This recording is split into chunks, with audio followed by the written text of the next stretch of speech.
Let me introduce you to our new baby. Hi everyone, it's Duchess. Today, we're taking a look back at the Nintendo GameCube, the little lunchbox console that packed a surprising punch.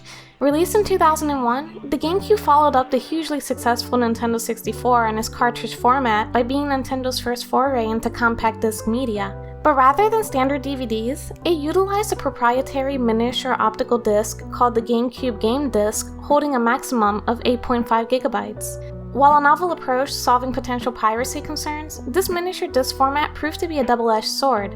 It allowed for considerably smaller game file sizes compared to the PlayStation 2 and original Xbox's DVD capabilities. As a result, the GameCube's hardware specs paled in comparison to the sheer processing power of its 6th-generation competitors.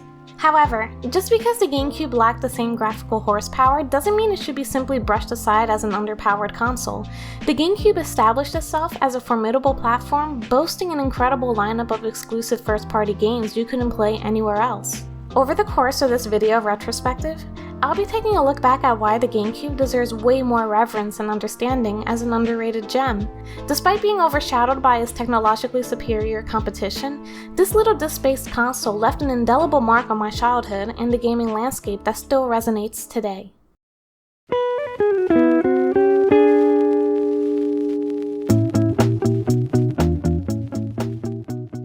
I arrived pretty late to the GameCube party during my childhood.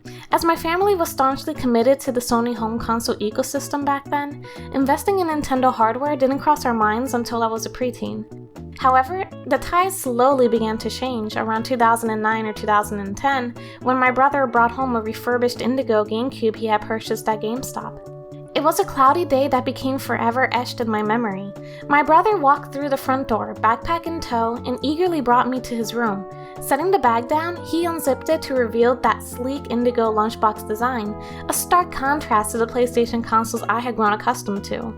Alongside the GameCube itself was a Mario Kart Double Dash disc. In that moment, the veil was lifted. Our Sony-only household experienced a shift as this quirky little cube dared to challenge our previously constrained gaming perspectives.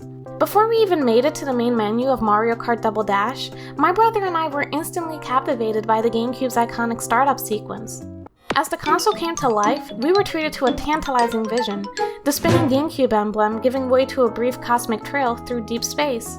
From the moment we fired up Double Dash, we were absolutely entranced by the brilliant reinvention of the classic Mario Kart formula. Having played Mario Kart DS tremendously just a few years prior on the DS Lite, I noticed that the core racing shenanigans were still there, but the addition of partnering 2 characters per kart opened up delightfully chaotic possibilities. My brother and I marveled at how one character could handle driving duties while the other focused on jumping between rumble packs to dispense items or gather up crucial power-ups. The strategy of swapping roles on the fly to best handle tight corners or deploy well-timed defenses was totally fresh. Double Dash's inspired co-op twist made every race a whirlwind of choreographed pandemonium between human players. After being utterly entranced by the fresh co-op insanity of Mario Kart Double Dash, my brother and I became obsessed with everything Metal Gear related. Our hunger for more led us to the acclaimed Metal Gear Solid: The Twin Snakes, a remake of the original PlayStation classic by Kojima Productions.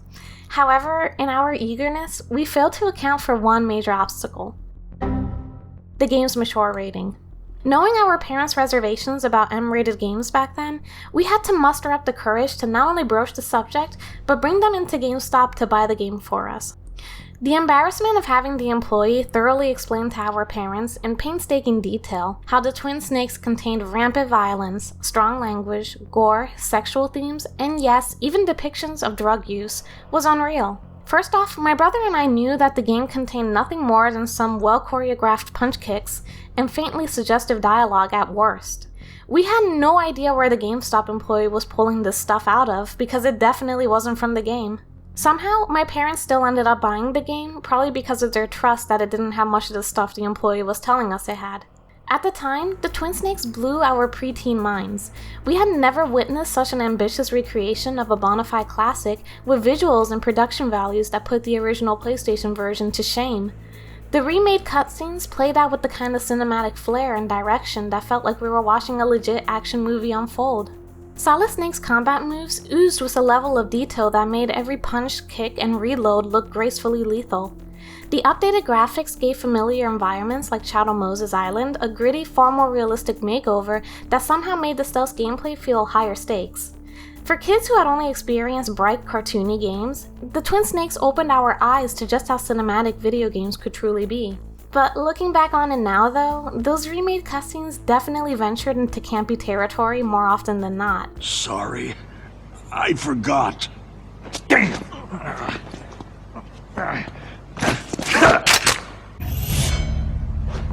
The dialogue and motion capture acting frequently teetered right on the edge of overblown melodrama. The hyper-stylized action choreography and quick-cut editing only added to the overall corniness in a way we never realized at the time. While the gameplay upgrades still largely hold up, the Twin Snakes' tonal whiplash between gritty realism and overt theatrics exemplified how the early 2000s struggled to take video game storytelling seriously. Even though now, as an adult, I believe the original Metal Gear Solid is the best way to experience the story, the Twin Snakes was an experience that totally redefined my perception of the medium's potential as a young kid.